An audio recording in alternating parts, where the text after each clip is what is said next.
Hi traders, welcome back to market waves. Nifty, bank Nifty, Sensex എന്നീ ഇൻഡെക്സുകളുടെ daily അനാലിസിസിലേക്ക് ഏവർക്കും സ്വാഗതം.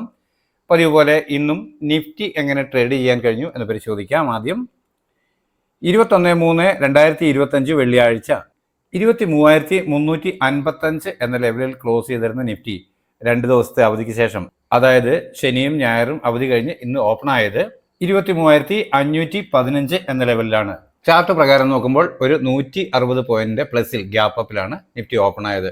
എന്നാൽ പതിവ് പോലെ ഇവിടെ ചെറിയ ടൈം ഫ്രെയിം പരിശോധിക്കുമ്പോൾ ആദ്യം വന്നതെല്ലാം അപ്പോഴും വന്നെങ്കിൽ പോലും ഓപ്പണിംഗ് ഹൈക്ക് മുകളിലോട്ട് തരാതെ ഒരു സെല്ലിംഗ് പ്രഷർ തിരിച്ചറിയാൻ കഴിഞ്ഞവർക്ക് ചെറിയ ടൈം ഫ്രെയിമിൽ നോക്കുമ്പോൾ നമുക്ക് അത്തരത്തിൽ ഉള്ളൊരു മൂവ് വളരെ പെട്ടെന്ന് മനസ്സിലാകുന്നതായിരുന്നു. അല്പസമയം ഇവിടെ നിഫ്റ്റി ഹോൾഡ് ചെയ്തെങ്കിൽ പോലും ഒരു സെല്ലിംഗ് പ്രഷർ ബോധ്യമാകുന്നതാണ്. അത്തരത്തിൽ തിരിച്ചറിയാൻ കഴിഞ്ഞവർക്ക് കൃത്യമായും ഒരു പുട്ട് ഓപ്ഷൻ ബൈ ചെയ്ത് ഡേയ്സ് ഹൈ അതല്ലെങ്കിൽ തൊട്ട് മുകളിലുള്ള റെസിസ്റ്റൻസ് ലെവൽ സ്റ്റോപ്പ് ലോസ് ആയി കൊടുക്കാൻ കഴിയുമായിരുന്നു.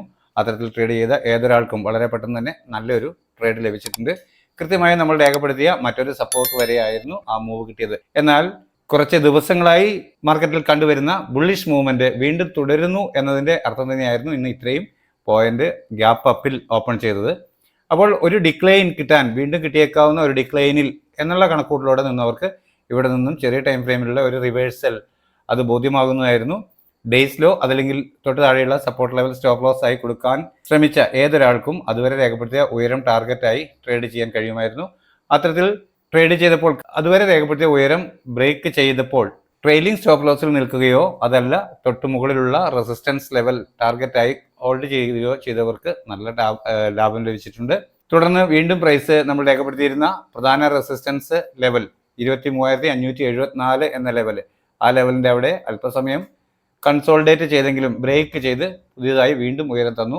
തുടർന്ന് മുകളിലുള്ള പ്രധാന റെസിസ്റ്റൻസ് ലെവൽ തന്നെയാണ്. അപ്പോഴൊക്കെ ഈ ബുള്ളിഷ് മൂവ്മെന്റ് നിലനിൽക്കുന്നു എന്ന് ചിന്തിച്ച് കിട്ടുന്ന ഡിക്ലൈൻ എല്ലാം ബൈ ഓൺ എവരി ഡിപ്പ് എന്ന രീതിയിൽ പുതിയ ട്രെയിലിംഗ് സ്റ്റോപ്പ് ലോസുകളെ കണ്ടെത്തി അവ സ്റ്റോപ്പ് ലോസ് ആയി കണക്കാക്കിയെങ്കിൽ ട്രേഡ് ചെയ്യാൻ കഴിയുന്നതായിരുന്നു. ഓരോ പ്രാവശ്യവും ഡിക്ലൈൻ തന്നപ്പോൾ അതുവരെ രേഖപ്പെടുത്തിയ ഉയരം വീണ്ടും വീണ്ടും ടാർഗറ്റ് തന്നുകൊണ്ടേയിരുന്നു നിഫ്റ്റി. അത്തരത്തിൽ ബുള്ളിഷ് ട്രെൻഡിലോട്ട് ട്രേഡ് ചെയ്യാൻ ശ്രമിച്ച ഏവർക്കും ഇന്ന് പ്രോഫിറ്റ് ലഭിച്ചിട്ടുണ്ട്. ഈ ഏരിയയെല്ലാം വളരെ കൺസോൾഡേറ്റ് പോലെ തന്നെയായിരുന്നു. എങ്കിലും ഇന്ന് തിങ്കളാഴ്ച ആയതുകൊണ്ട് അത്ര വലിയ പ്രീമിയം മെൽറ്റിംഗ് ഒന്നും ഇല്ലായിരുന്നു. കൃത്യമായി നോക്കി നിന്ന് ട്രേഡ് ചെയ്ത ഏതൊരാൾക്കും പ്രോഫിറ്റ് ഉണ്ടാക്കാൻ കഴിയുമായിരുന്നു എന്ന് തന്നെയാണ് എനിക്ക് മനസ്സിലായിട്ടുള്ളത്. അപ്പോൾ ഇത്രയുമാണ് ഇന്ന് നിഫ്റ്റിയിൽ ട്രേഡിംഗ് സിറ്റുവേഷൻസ് ലഭിച്ചത്. എന്നാൽ ഇന്ന് ലഭിച്ച പ്രൈസ് ലെവലുകളെ അടിസ്ഥാനപ്പെടുത്തിക്കൊണ്ട് നാളത്തേക്ക് നമ്മുടെ ട്രേഡിംഗ് പ്ലാൻ എന്തായിരിക്കുമെന്ന് പരിശോധിക്കാം. ആദ്യം 23,664 എന്ന ലെവലാണ് ആദ്യമായി ലഭിക്കാവുന്ന പ്രധാന സപ്പോർട്ടായി രേഖപ്പെടുത്തിയിട്ടുള്ളത്. തൊട്ട് താഴെയായി ഒരു മൈനർ സപ്പോർട്ട് 23,606 എന്ന ലെവലിലും രേഖപ്പെടുത്തിയിട്ടുണ്ട്. മുകളിലോട്ടുള്ള റെസിസ്റ്റൻസ് ലെവലുകളിൽ ആദ്യമായി കണക്കാക്കേണ്ടത് ഇന്നത്തെ ഉയരം തന്നെയാണ്. അതിന് മുകളിൽ ക്ലോസ് ചെയ്യുക എന്നുള്ളതാണ് നമ്മുടെ ആവശ്യം. അത്തരത്തിൽ ക്ലോസ് ചെയ്യുകയാണെങ്കിൽ പിന്നീട് ലഭിച്ചേക്കാവുന്ന മൈനർ റെസിസ്റ്റൻസുകളാണ് 23,733, 23,800, 23,910 എന്നിങ്ങനെയുള്ള ലെവലുകൾ. അതിൽ 23,979 അടുത്ത മേജറായ ഒരു റെസിസ്റ്റൻസ് വരാൻ സാധ്യതയുണ്ട് എന്ന് ഞാൻ കണക്കാക്കിയിരിക്കുന്ന ലെവലുകൾ. ഇവിടെ ഒരു ഫ്ലാറ്റ് ഓപ്പണിംഗ് നൽകിയതിന് ശേഷം ചെറിയ ടൈം ഫ്രെയിമിലുള്ള ക്യാൻഡിൽ പാറ്റേണുകൾ പ്രൈസ് ആക്ഷൻ പ്രകാരം അപ്വേർഡ് ഡയറക്ഷൻ നൽകുന്നു എന്ന് ഫീൽ ചെയ്താൽ അതുവരെ രേഖപ്പെടുത്തിയ ഡേയ്സിലോ അതല്ലെങ്കിൽ തൊട്ട് താഴെയുള്ള ഒരു സപ്പോർട്ട് ലെവൽ സ്റ്റോപ്പ് ലോസ് ആയി കണക്കാക്കി അപ്വേർഡ് ഡയറക്ഷനിലേക്ക് ട്രേഡ് ചെയ്യാം. ആദ്യം ലഭിക്കേണ്ട ടാർഗറ്റ് ഈ ലെവലിന് മുകളിൽ 23,733 എന്ന ലെവലിന് മുകളിൽ ഒരു 5 മിനിറ്റ് 15 മിനിറ്റ് ക്യാൻഡിൽ ക്ലോസ് ആവുക എന്നതാണ്. അത്തരത്തിൽ ഒരു ക്ലോസിംഗ് ലഭിച്ചാൽ മാത്രം വീണ്ടും ഒരു ഡിക്ലൈൻ കിട്ടുമ്പോൾ അതുവരെ രേഖപ്പെടുത്തിയ ഡേയ്സിലോ ഡൗൺ സൈഡിലേക്ക് ബ്രേക്ക് ചെയ്യാതിരിക്കുകയും ചെറിയ ടൈം ഫ്രെയിമിലുള്ള ക്യാൻഡിൽ പാറ്റേണുകൾ വീണ്ടും പ്രൈസ് ആക്ഷൻ പ്രകാരം അപ്വേർഡ് ഡയറക്ഷൻ നൽകുകയും ചെയ്താൽ കോൾ ഓപ്ഷൻ തന്നെ വീണ്ടും ബൈ ചെയ്യാൻ കഴിയും.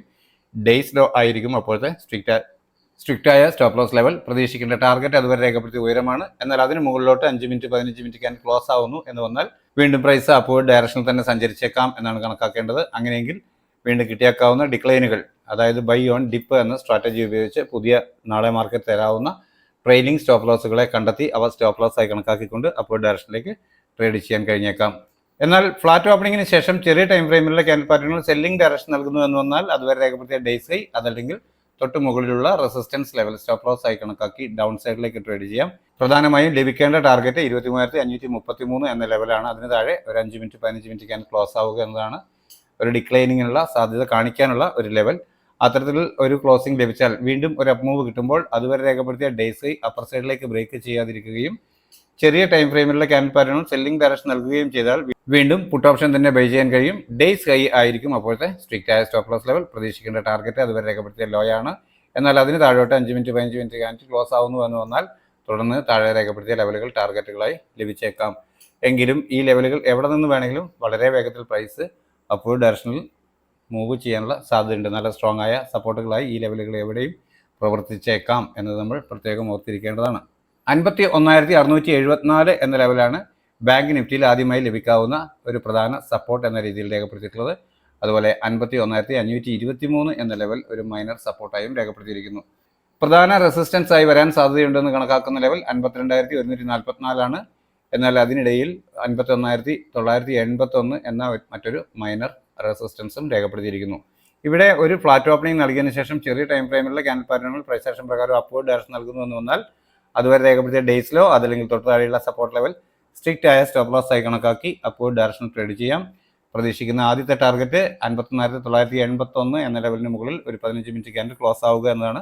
അത്തരത്തിലൊരു ക്ലോസിംഗ് ലഭിച്ചാൽ വീണ്ടും ഒരു ഡിക്ലൈൻ കിട്ടുമ്പോൾ അതുവരെ രേഖപ്പെടുത്തിയ ഡേയ്സിലോ ഡൗൺ സൈഡിലേക്ക് ബ്രേക്ക് ചെയ്യാതിരിക്കുകയും ചെറിയ ടൈം ഫ്രെയിമിലുള്ള ക്യാൻഡിൽ പാറ്റേണുകൾ പ്രൈസ് ആക്ഷൻ പ്രകാരം വീണ്ടും അപ്വേർഡ് ഡയറക്ഷൻ നൽകുകയും ചെയ്താൽ കോൾ ഓപ്ഷൻ തന്നെ ബൈ ചെയ്യാൻ കഴിയും. ഡേയ്സ് ലോ ആയിരിക്കും അപ്പോഴത്തെ സ്ട്രിക്റ്റ് ആയ സ്റ്റോപ്പ് ലോസ് ലെവൽ. പ്രതീക്ഷിക്കേണ്ട ടാർഗറ്റ് അതുവരെ രേഖപ്പെടുത്തിയ ഉയരമാണ്. എന്നാൽ അതിന് മുകളിലോട്ട് 5 മിനിറ്റ് 15 മിനിറ്റ് ക്യാൻഡിൽ ക്ലോസ് ആവുന്നു എന്ന് വന്നാൽ തുടർന്ന് തൊട്ട് മുകളിൽ രേഖപ്പെടുത്തിയ ലെവലുകൾ ടാർഗറ്റുകളായി ലഭിച്ചേക്കാം എന്നാണ് കണക്കാക്കുന്നത്. എന്നാൽ ഫ്ലാറ്റ് ഓപ്പണിംഗിന് ശേഷം ചെറിയ ടൈം ഫ്രെയിമിലുള്ള ക്യാൻഡിൽ പാറ്റേണുകൾ സെല്ലിംഗ് ഡയറക്ഷൻ നൽകുന്നു എന്ന് വന്നാൽ അതുവരെ രേഖപ്പെടുത്തിയ ഡേയ്സ് ഹൈ അതല്ലെങ്കിൽ തൊട്ട് മുകളിലുള്ള റെസിസ്റ്റൻസ് ലെവൽ സ്റ്റോപ്പ് ലോസ് ആയി കണക്കാക്കി ഡൗൺ സൈഡിലേക്ക് ട്രേഡ് ചെയ്യാം. ആദ്യം ലഭിക്കേണ്ട ടാർഗറ്റ് 51,334 എന്ന ലെവലിന് താഴെ ഒരു 15 മിനിറ്റ് ക്യാൻഡിൽ ക്ലോസ് ആവുക എന്നതാണ്. അത്തരത്തിലൊരു ക്ലോസിംഗ് ലഭിച്ചാൽ വീണ്ടും ഒരു അപ്പ് മൂവ് കിട്ടുമ്പോൾ അതുവരെ രേഖപ്പെടുത്തിയ ഡേയ്സ് ഹൈ അപ്പർ സൈഡിലേക്ക് ബ്രേക്ക് ചെയ്യാതിരിക്കുകയും ചെറിയ ടൈം ഫ്രെയിമിലുള്ള ക്യാൻഡിൽ പാറ്റേണുകൾ സെല്ലിംഗ് ഡയറക്ഷൻ നൽകുകയും ചെയ്താൽ വീണ്ടും പുട്ട് ഓപ്ഷൻ തന്നെ ബൈ ചെയ്യാൻ കഴിയും. ഡേയ്സ് ഹൈ ആയിരിക്കും അപ്പോഴത്തെ സ്ട്രിക്റ്റ് ആയ സ്റ്റോപ്പ് ലോസ് ലെവൽ. പ്രതീക്ഷിക്കേണ്ട ടാർഗറ്റ് അതുവരെ രേഖപ്പെടുത്തിയ ലോ ആണ്. എന്നാൽ അതിന് താഴോട്ട് 5 മിനിറ്റ് 15 മിനിറ്റ് ക്യാൻഡിൽ ക്ലോസ് ആവുന്നു എന്ന് വന്നാൽ തുടർന്ന് താഴെ രേഖപ്പെടുത്തിയ ലെവലുകൾ ടാർഗറ്റുകളായി ലഭിച്ചേക്കാം എന്നാണ് കണക്കാക്കുന്നത്. അതിൽ 51,058 എന്ന ലെവലൊക്കെ അല്പം സ്ട്രോങ് ആയ സപ്പോർട്ടായി കണക്കാക്കാവുന്നതാണ്. എന്നാൽ അത് ബ്രേക്ക് ചെയ്ത് താഴോട്ട് പോകുന്നാൽ തുടർന്ന് ഇന്നത്തെ ലോ ആണ് 50,792 എന്ന ലെവൽ. അത് ബ്രേക്ക് ചെയ്യുകയാണെങ്കിൽ മാത്രം തൊട്ട് താഴെയുള്ള ലെവലുകൾ ടാർഗറ്റുകളാകാൻ സാധ്യതയുള്ളൂ. 77,905 എന്ന ലെവലാണ് സെൻസെക്സിൽ ആദ്യമായി ലഭിക്കാവുന്ന ഒരു പ്രധാന സപ്പോർട്ട് എന്ന രീതിയിൽ രേഖപ്പെടുത്തിയിട്ടുള്ളത്. അതിന് തൊട്ട് താഴെയായി 77,679 എന്ന ലെവൽ ഒരു മൈനർ സപ്പോർട്ടായും രേഖപ്പെടുത്തിയിരിക്കുന്നു. ഇന്നത്തെ ഉയരമായ 78,108 എന്ന ലെവലാണ് ആദ്യത്തെ റെസിസ്റ്റൻസ് ആയി വരാൻ സാധ്യതയുള്ളത്. എങ്കിലും തൊട്ട് മുകളിലോട്ട് മറ്റ് റെസിസ്റ്റൻസ് ലെവലുകളും രേഖപ്പെടുത്തിയിട്ടുണ്ട്. അവ ഇവിടെ കാണുന്ന പോലെ 78,217, 307, 429, 571, 641 എന്നിങ്ങനെയുള്ള ലെവലുകളാണ്. ഒരു ഫ്ലാറ്റ് ഓപ്പണിംഗിന് ശേഷം ചെറിയ ടൈം ഫ്രെയിമിലുള്ള ക്യാൻഡിൽ പാറ്റേണുകൾ പ്രൈസ് ആക്ഷൻ പ്രകാരം അപ്വേർഡ് ഡയറക്ഷൻ നൽകുന്നു എന്ന് വന്നാൽ അതുവരെ രേഖപ്പെടുത്തിയ ഡേയ്സിലോ അതല്ലെങ്കിൽ തൊട്ട് താഴെയുള്ള ഏതെങ്കിലും ഒരു സപ്പോർട്ട് ലെവൽ സ്റ്റോപ്പ് ലോസ് ആയി കണക്കാക്കി അപ്വേർഡ് ഡയറക്ഷനിൽ ട്രേഡ് ചെയ്യാം. പ്രതീക്ഷിക്കുന്ന ആദ്യത്തെ ടാർഗറ്റ് ഈ ലെവലിന് മുകളിൽ ഒരു 5 മിനിറ്റ് 15 മിനിറ്റ് ക്യാൻഡിൽ ക്ലോസ് ആവുക എന്നതാണ്. അത്തരത്തിലൊരു ക്ലോസിംഗ് ലഭിച്ചാൽ വീണ്ടും ഒരു ഡിക്ലൈൻ കിട്ടുമ്പോൾ അതുവരെ രേഖപ്പെടുത്തിയ ഡേയ്സിലോ ഡൗൺ സൈഡിലേക്ക് ബ്രേക്ക് ചെയ്യാതിരിക്കുകയും ചെറിയ ടൈം ഫ്രെയിമിലുള്ള ക്യാൻഡിൽ പാറ്റേണുകൾ പ്രൈസ് ആക്ഷൻ പ്രകാരം അപ്വേർഡ് ഡയറക്ഷൻ നൽകുകയും ചെയ്താൽ കോൾ ഓപ്ഷൻ തന്നെ ബൈ ചെയ്യാൻ കഴിയും. ഡേയ്സ് ലോ ആയിരിക്കും അപ്പോഴത്തെ സ്ട്രിക്റ്റ് ആയ സ്റ്റോപ്പ് ലോസ് ലെവൽ. പ്രതീക്ഷിക്കുന്ന ടാർഗറ്റ് അതുവരെ രേഖപ്പെടുത്തിയ ഉയരമാണ്. എന്നാൽ അതിന് മുകളിലോട്ട് 5 മിനിറ്റ് 15 മിനിറ്റ് ക്യാൻഡിൽ ക്ലോസ് ആവുന്നു എന്ന് വന്നാൽ തുടർന്ന് മുകളിൽ രേഖപ്പെടുത്തിയ ലെവലുകളിലേക്ക് ഗ്രാജുവലി പ്രൈസ് മൂവ് ചെയ്തേക്കാം എന്നാണ് പ്രതീക്ഷിക്കുന്നത്. എന്നാൽ ഫ്ലാറ്റ് ഓപ്പണിംഗിന് ശേഷം ചെറിയ ടൈം ഫ്രെയിമിലുള്ള ക്യാൻഡിൽ പാറ്റേണുകൾ സെല്ലിംഗ് ഡയറക്ഷൻ നൽകുന്നു എന്ന് വന്നാൽ അതുവരെ രേഖപ്പെടുത്തിയ ഡേയ്സ് ഹൈ അതല്ലെങ്കിൽ തൊട്ട് മുകളിലുള്ള റെസിസ്റ്റൻസ് ലെവൽ സ്റ്റോപ്പ് ലോസ് ആയി കണക്കാക്കി ഡൗൺ സൈഡിലേക്ക് ട്രേഡ് ചെയ്യാം. ഈ ലെവലിന് താഴെ ഒരു 5 മിനിറ്റ് 15 മിനിറ്റ് ക്യാൻഡിൽ ക്ലോസ് ആവുകയാണെങ്കിൽ വീണ്ടും ഒരു അപ്പ് മൂവ് കിട്ടുമ്പോൾ അതുവരെ രേഖപ്പെടുത്തിയ ഡേയ്സ് ഹൈ അപ്പർ സൈഡിലേക്ക് ബ്രേക്ക് ചെയ്യാതിരിക്കുകയും ചെറിയ ടൈം ഫ്രെയിമിലുള്ള ക്യാൻഡിൽ പാറ്റേണുകൾ വീണ്ടും സെല്ലിംഗ് ഡയറക്ഷൻ നൽകുകയും ചെയ്താൽ പുട്ട് ഓപ്ഷൻ തന്നെ വീണ്ടും ബൈ ചെയ്യാൻ കഴിയും. ഡേയ്സ് ഹൈ ആയിരിക്കും അപ്പോഴത്തെ സ്ട്രിക്റ്റ് ആയ സ്റ്റോപ്പ് ലോസ് ലെവൽ. പ്രതീക്ഷിക്കേണ്ട ടാർഗറ്റ് അതുവരെ രേഖപ്പെടുത്തിയ ലോ ആണ്. എന്നാൽ അതിന് താഴോട്ട് പ്രൈസ് മൂവ് ചെയ്യുന്നു എന്ന് വന്നാൽ തുടർന്ന് ഈ ലെവലുകൾ ടാർഗറ്റുകളായി ലഭിച്ചേക്കാം എന്നാണ് കണക്കാക്കുന്നത്. അങ്ങനെയെങ്കിൽ താഴോട്ട് ലഭിക്കാവുന്ന ടാർഗറ്റുകളാണ് ഇവിടെ രേഖപ്പെടുത്തി കാണുന്നവ. 77,179, 392, 76,969 എന്നിങ്ങനെയുള്ള ലെവലുകളാണ് അത്. ഇതിനകത്ത് 76,969 എന്ന ലെവൽ അല്പം സ്ട്രോങ് ആയ സപ്പോർട്ടായി പ്രവർത്തിക്കാൻ സാധ്യതയുണ്ട്.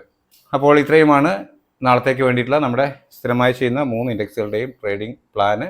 നിങ്ങൾക്ക് ഏവർക്കും മനസ്സിലായിട്ടുണ്ടാകുമെന്ന് കരുതുന്നു. ഡിസ്ക്ലെയിമർ: ഞാനൊരു സെബി രജിസ്റ്റേർഡ് അനലിസ്റ്റ് ഒന്നുമല്ല. എക്സ്പീരിയൻസിൻ്റെ വെളിച്ചത്തിൽ എൻ്റെ ട്രേഡിംഗിന് ആവശ്യത്തിലേക്കായി തയ്യാറാക്കുന്ന ട്രേഡിംഗ് പ്ലാൻ മാത്രമാണ് നിങ്ങളുടെ മുമ്പിൽ പഠനാർത്ഥം നിങ്ങൾക്ക് ഉപയോഗിക്കത്തക്ക രീതിയിൽ പ്രസൻറ്റ് ചെയ്യുന്നു എന്ന് മാത്രം. ഉപയോഗിക്കുന്നു എങ്കിൽ അത് നിങ്ങളുടേത് മാത്രമായിരിക്കും റിസ്ക്. ഗുണകരമാണ്, നമ്മുടെ ട്രേഡിംഗ് പ്ലാൻ ആ ലെവലുകൾ നിങ്ങൾക്കും പ്രയോജനകരമാണ് എന്ന് തോന്നുകയാണെങ്കിൽ നിങ്ങളുടെ സുഹൃത്തുക്കളായ ട്രേഡേഴ്സിനും നമ്മുടെ ചാനൽ ഷെയർ ചെയ്ത് കൊടുക്കുക. നിങ്ങളുടെ അഭിപ്രായ നിർദ്ദേശങ്ങൾ കമൻറ്റ് ബോക്സിൽ രേഖപ്പെടുത്തി ലൈക്ക് ചെയ്ത് ചാനലിനെ സപ്പോർട്ട് ചെയ്യുക. നാളെയും നല്ല ട്രേഡിംഗ് അവസരങ്ങൾ നൽകുന്ന മൂവ്മെൻറ്റ് എല്ലാ ഇൻഡെക്സുകളിലും ഉണ്ടാവട്ടെ. എല്ലാവർക്കും നല്ല രീതിയിൽ ട്രേഡ് ചെയ്യാൻ സാധ്യമാകട്ടെ എന്ന് ആശംസിച്ചുകൊണ്ട് തൽക്കാലം നിർത്തുന്നു. താങ്ക്